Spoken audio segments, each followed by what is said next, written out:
Good morning students. आज हम देखेंगे ग्रामीण समाजशास्त्र का क्षेत्र विस्तार से इसे हम देखेंगे और उसके साथ एक ग्रामीण समाजशास्त्र के क्षेत्र का रिव्यू करेंगे, एक समीक्षा करेंगे हम उसकी। तो ग्रामीण समाजशास्त्र के क्षेत्र को हम 3 भागों में बांटेंगे। ग्रामीण मानव संबंधों का अध्ययन, समय परिप्रेक्ष्य अध्ययन और गहन अध्ययन। हम ग्रामीण मानव संबंधों के अध्ययन की बात करें तो सामूहिक जीवन का अध्ययन इसमें हम करेंगे, सामुदायिक जीवन का अध्ययन इसमें हम करेंगे और मानव जाति के सामाजिक जीवन का अध्ययन करेंगे।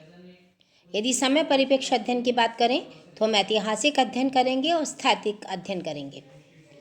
ग्रामीण मानव के संबंधों का अध्ययन, इसके अंतर्गत हम देखेंगे कि ग्रामीण समाजशास्त्र ग्रामीण मानव के सामूहिक जीवन, पारस्परिक संबंधों, विभिन्न प्रकार के समूहों की रचना एवं उनके कार्यों का अध्ययन करता है। इस दृष्टिकोण से इसका क्षेत्र सामूहिक जीवन के सभी क्षेत्रों से संबंधित है, जो संपूर्ण विश्व में पाए जाने वाला विभिन्न ग्रामीण समूहों का अध्ययन करते हैं।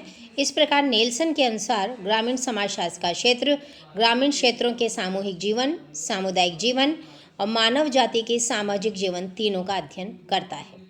नंबर 2 पे हम देखेंगे समय परिप्रेक्ष्य अध्ययन। नेल्सन का कहना है कि समय परिप्रेक्ष्य के अनुसार ग्रामीण समाजशास्त्र का क्षेत्र व्यापक होना चाहिए, अर्थात इससे वर्तमान ग्रामीण समाजों के अध्ययन के साथ साथ इन समाजों की उत्पत्ति और विकास का ऐतिहासिक अध्ययन भी करना चाहिए।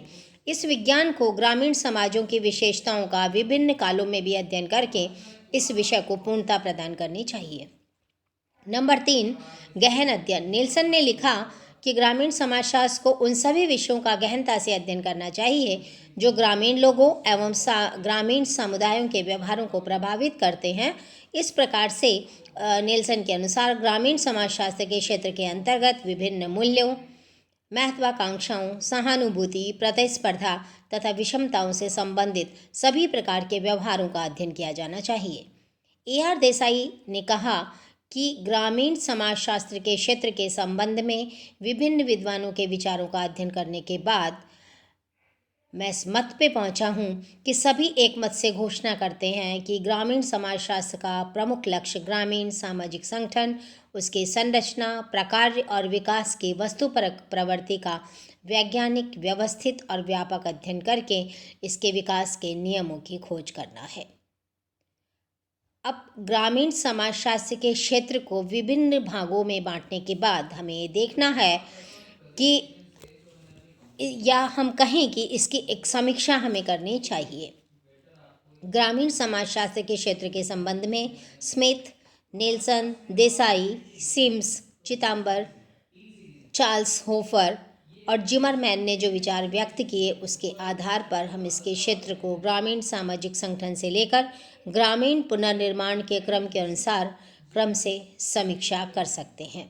और ग्रामीण समाजशास्त्र के क्षेत्र को हम इस तरह रख सकते हैं कि ग्रामीण सामाजिक संगठन नंबर 1, जैसे आदिम समाज, नगरीय समाज, औद्योगिक समाजों के सामाजिक संगठन से विभिन्न एवं विशिष्ट होता है, इसी तरह ग्रामीण समाजशास्त्र का अध्ययन क्षेत्र ग्रामीण सामाजिक संगठन स्वयं है, जिसका निर्माण भारत के ग्रामों के छोटे छोटे विभिन्न संगठनों जैसे परिवार, संयुक्त परिवार, गोत्र समूह, उपजाति, जाति से मिलकर बनता है।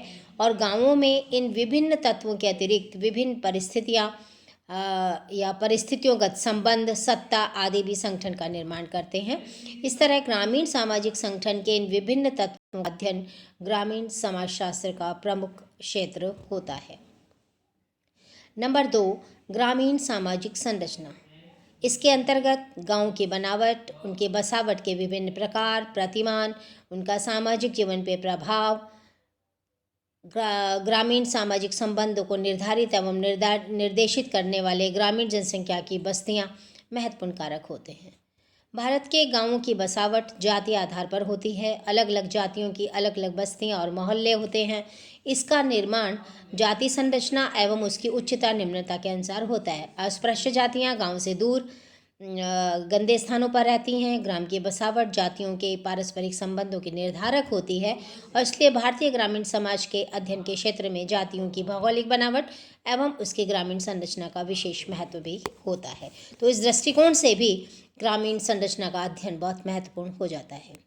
तीसरी बात, ग्रामीण सामाजिक संस्थाएं।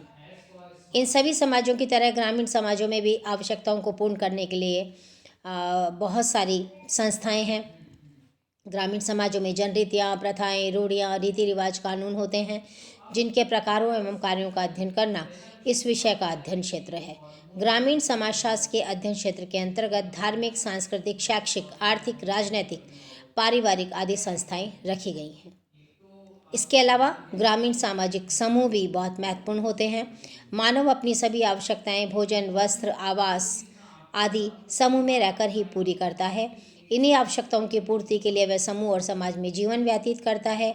विभिन्न आवश्यकताओं की पूर्ति के लिए ग्रामीण समाज ने भी उपयुक्त एवं विशिष्ट समूहों का निर्माण किया है, जैसे नातेदारी समूह, धार्मिक समूह, क्रीड़ा समूह, सांस्कृतिक समूह, राजनीतिक समूह, ग्राम पंचायत, जाति पंचायत। इन सब का अध्ययन ग्रामीण समाजशास्त्र के क्षेत्र के अंतर्गत किया जाना चाहिए। इसके अलावा ग्रामीण सामाजिक प्रक्रियाएं, विभिन्न सहयोगात्मक और विघटनात्मक प्रक्रियाएं शहरों की तरह गांवों में भी होती हैं, जैसे सहयोग, व्यवस्थापन, एकीकरण, सात्मीकरण, प्रतिस्पर्धा, संघर्ष। इन सब का अध्ययन ग्रामीण समाजशास्त्र में किया जाना चाहिए। आज हम इतना ही देखेंगे। Thank you.